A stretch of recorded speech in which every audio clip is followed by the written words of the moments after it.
Yaitu yang menjadi pertanyaan besar saat Presiden Amerika Serikat Donald Trump lantas membatalkan serangannya ke Iran. Lantas apakah implikasinya terhadap keamanan global? Kami akan membahasnya bersama sejumlah narasumber yang saat ini sudah bergabung bersama kami. Langsung saja kami akan menyapa. Di sebelah saya sudah ada Prof. Hikmahanto Juwana selaku Guru Besar dari Hukum Internasional Universitas Indonesia. Terima kasih sudah hadir, Prof. Terima kasih, Windy. Iya, dan sebelahnya langsung saja kami akan menyapa Mas Faisal Assegaf yang merupakan pengamat Timur Tengah. Selamat malam, Mas Faisal. Terima kasih sudah hadir kembali di sini. Ya, dan kami juga ingin menyapa Marsma TNI Purnawirawan Agung Sasongko Jati selaku pakar strategi lulusan US Air War College. Selamat malam, Pak Agung. Malam. Tentunya ini Bapak-bapak menjadi perbincangan yang menarik karena kita ketahui bersama Presiden AS sebelumnya ini sangat-sangat tegas, ancaman demi ancaman dikeluarkan dari mulutnya. Bahkan Prof, kita ketahui bersama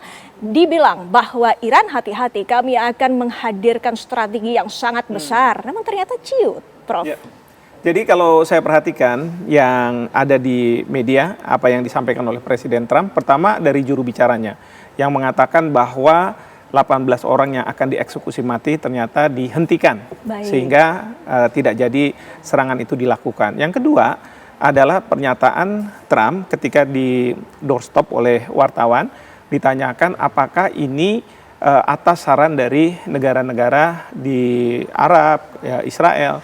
Beliau katakan enggak, itu semua keputusan saya. Baik. Nah kalau udah kayak begini, saya melihat Trump itu kalau dulu tuh ada Louis ke-14 ya, kaisar di Prancis ya yang mengatakan l'état c'est moi. Kalau sekarang enggak. Nah. Le monde c'est moi. Le monde itu the world is me. Dunia jadi yang menentukan dunia itu adalah saya.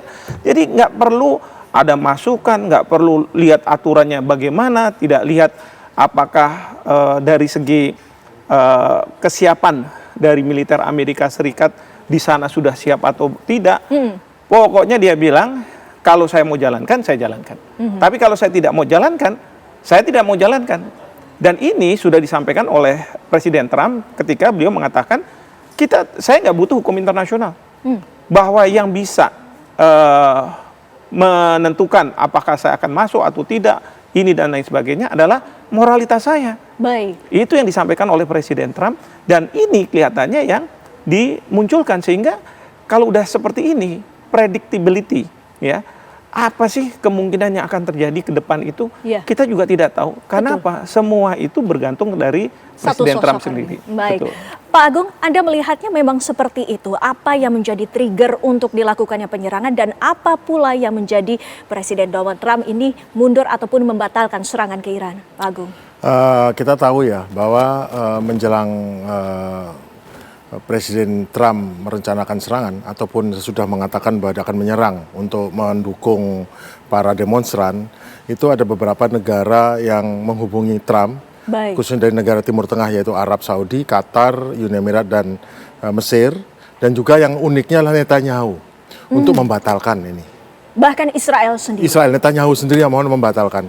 Kenapa? Ada banyak pendapat di para pakar di luar, tapi yang pertama adalah Iran, di dalam negeri Iran sendiri yang terjadi adalah demonstrasi yang berlangsung 2 minggu lebih, itu ternyata sudah menyurut dan bahkan ada counter demonstrasi pada hari Senin kemarin selama 2-3 hari dan justru berkali lipat lebih banyak daripada demonstrasi anti pemerintah. Baik. Terus yang kedua, kegagalan daripada para demonstran yang dicurigai, dituduh adalah ditunggangi oleh pihak luar dalam berkoordinasi, khususnya karena internet yang Starlink, internet sudah di blackout, Starlinknya juga di jam. Akibatnya tidak bisa komunikasi dan uniknya pada saat itu juga pemerintah Iran berhasil menangkap beberapa orang yang dikatakan adalah agen Mossad, agen dari intelijen Israel. Dengan ancaman akan dieksekusi berupa digantung di depan umum publik. Nah sekarang pertanyaannya, apakah betul karena ini Netanyahu minta agar ini dibatalkan? Atau ada sebab lain. Nah, ada juga yang mengatakan bahwa sebetulnya saat itu juga Israel dalam kondisi tidak siap menghadapi serangan. Karena jumlah daripada rudal penangkis serangan itu tidak siap dan juga kapal induk yang biasanya membackup juga tidak ada di sekitar Middle East. Itu masih berada di Laut Cina Selatan dan di Karibia. Dan yang terakhir juga adalah kenyataan bahwa pemerintah Iran sendiri sangat kuat, artinya tidak segan untuk mengancam akan menghancurkan atau akan mengirim serangan kepada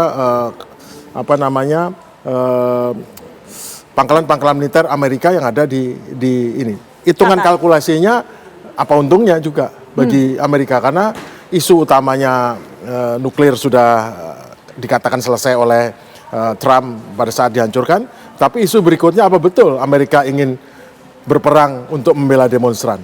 Karena tidak ada alasan untuk itu, demonstran sudah selesai dan nanti nextnya apa? Jangan sampai kayak Venezuela, nextnya masih bingung. Sekarang cari-cari nih, nextnya gimana? Jangan sampai di Iran setelah serangan habis itu ngapain? Nah itu kan memalukan. Jadi sesuai dengan dikatakan Profesor Rimanto, ya intinya adalah memang Trump itu nggak bisa ditebak. Nggak bisa ditebak. Ya. Baik, Mas Faisal sendiri, jika kita membahas bagaimana kondisi dari Iran itu sendiri, sesungguhnya pergejolakan di dalam negerinya itu seperti apa? Ya seperti tadi dikatakan Pak Agung, Iran itu solid kalau menghadapi bangsa asing.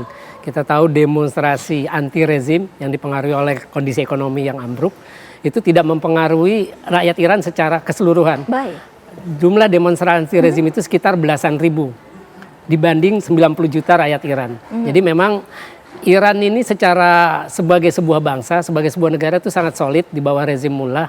Ketika rezim Mullah mendeklarasikan bahwa mereka anti Zionis, anti Amerika tahun 1979, artinya mereka sudah membuat persiapan. Dan Trump sudah melihat ketika perang Juni tahun lalu, itu bagaimana Tel Aviv hancur, bagaimana Haifa luluh lantak. Artinya sekutu-sekutu Amerika di Timur Tengah itu tidak siap untuk menghadapi Iran dengan senjata peluru kendali balistik hipersonik bisa menghancurkan Tel Aviv dan Haifa. Yang kedua, kemarin itu ada kabar baru-baru ini Iran sudah menguji coba peluru kendali balistik antar benua. Antar benua? Nah, itu mulai dari Iran sampai ke Siberia, Moskow. Jadi atas izin Rusia. Baik. Jadi memang Trump ini menunjukkan kenapa Trump tidak jadi. Kalau menurut saya Trump gentar menghadapi Iran. Iran bukan seperti Libya di bawah Gaddafi, bukan seperti Suriah di bawah Assad. Iran ini adalah negara yang memang dari awal sudah memproklamirkan anti Amerika dan anti Zionis. Jadi mereka sudah siap dari awal. Ya, memang posisinya sudah jelas begitu. Sudah jelas dari awal. Jadi mereka sudah mempersiapkan segala sesuatu untuk menghadapi konsekuensi dari itu. Prof, kalau Anda melihatnya sendiri, Prof Hikmanto, apakah memang langkah dari Amerika Serikat ini bukankah memang pernyataan ataupun sikap dari Presiden Trump sendiri bahwa ini melanggar hukum internasional, maka sedianya saya tidak akan melakukan hal ini? Saya rasa kalau alasan hukum internasional itu nggak dipertimbangkan sama sekali oleh Presiden Trump. Tidak dipertimbangkan sama sekali? Kalau misalnya saya boleh berspekulasi ya, apa alasan Trump ya. Memang ada masukan dari berbagai negara yang tadi sudah disampaikan Pak Agung. Lalu kemudian kesiapan dari militer Amerika Serikat. Tapi juga ketika dia melihat Iran, Iran itu pada waktu ada demonstrasi, itu beberapa hari kemudian ada antinya juga demokrasi itu. Dan itu bisa lebih besar. Dan mungkin Trump juga berpikir bahwa operasi yang akan dilakukan ini tidak sama dengan Venezuela. Kalau Venezuela itu 300 menit. Lalu yang kedua adalah prosesnya adalah penegakan hukum. Sekarang kalau misalnya regime change yang akan dilakukan di Iran, pertanyaannya adalah apakah regime change yang baru, Reza Pahlavi, anaknya Shah Pahlavi itu, apakah akan diterima oleh rakyat Iran kebanyakan? Karena kalau misalnya di Venezuela itu memang pecah gitu ya, bahkan tokoh oposisinya kan datang ke Presiden Trump memberikan medali Nobel Prize untuk kemudian dia berharap bahwa dialah yang akan nantinya menjadi presiden. Ya, seperti itu yang diharapkan. Tapi pertanyaan berikutnya adalah apakah Trump percaya dengan Reza Pahlavi? Karena Reza Pahlavi sudah bilang 3 hal. Kalau saya nanti menjadi pemimpin di Iran, maka saya akan hentikan senjata nuklir, program senjata nuklir. Kedua, saya akan lakukan hubungan baik dengan Amerika Serikat dan saya melakukan hubungan baik dengan Israel. Itu sesuatu yang ya diharapkan ya, karena dengan adanya regime change yang di bawah Mullah sekarang, di bawah Ayatollah ini, kan itu anti terhadap Israel, Amerika Serikat, bahkan sekarang sedang diduga membuat senjata nuklir begitu kan. Nah, jadi kalau menurut saya Trump berpikir 2 kali. Berpikir 2 kali? Iya, artinya ini kan nggak mudah ini sebenarnya. Dan setelah ada masukan-masukan juga beliau berpikir. Tapi saya juga berpikir, Trump ini kan dia pelaku bisnis. Oh. Jadi kalau pelaku bisnis itu bluffing itu biasa. Jadi kayak main kartu, gitu kan? Dia bisa mengatakan bahwa, saya akan serang ya rakyat kamu, rakyat demo-demo itu, teruskan. Walaupun dia bilang nanti ada bantuan yang akan membantu kamu, mungkin enggak. Ya, Tapi karena kita kan dia tidak udah tahu kartu yang sebenarnya apa. Iya, kartunya sebenarnya apa? Mungkin juga enggak A semua itu. Tapi kan dia mau dorong rakyat di Iran untuk silahkan rakyat Iran yang menyelesaikan. Kami cuma bersuara aja, gitu kan? Mungkin itu. Dan segala sesuatu memang semuanya disiapkan. Tetapi saya yakin resiko kalau misalnya Amerika melakukan serangan ke Iran itu mendekatkan kita dunia pada Perang Dunia Ketiga. Baik. Maka ini juga salah satu pertimbangan mungkin dari Presiden Trump untuk tidak melakukan. Karena ada juga yang mengatakan Rusia sudah siap untuk membackup Iran.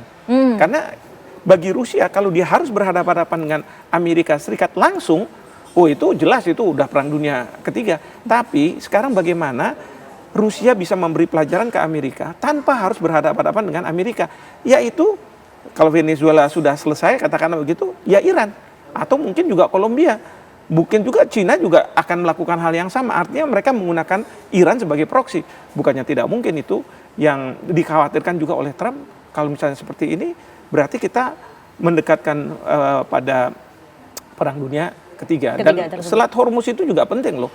Dan itu kalau misalnya terjadi perang di sana, itu akan tertutup dan kemudian transportasi tanker-tanker besar itu akan terganggu. Nah, itu yang mungkin ya, walaupun Trump selalu mengatakan enggak, itu keputusan saya. Saya yang bisa menentukan kapan saya akan perang, kapan tidak perang.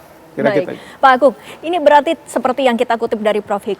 Amerika ini berpikir 2 kali sebelum akhirnya mereka menarik pasukannya, sebagian pasukannya dari Timur Tengah. Anda melihatnya memang ada kepentingan di situ. Jadi Amerika dalam level strategis itu sebetulnya intinya adalah sekarang bagaimana dia meningkatkan daya tawarnya. Ternyata selama pemerintahan sebelum Donald Trump, yaitu pemerintahan di bawah Demokrat, itu Amerika terlalu jauh masuk ke liberal, sehingga itu malah justru membuat Amerika kelihatannya menjadi bebek lumpuh yang tidak bisa dinego. Sekarang Trump ingin buat ini kuat lagi. Tapi intinya tetap sama, yaitu bagaimana mengkonten Cina.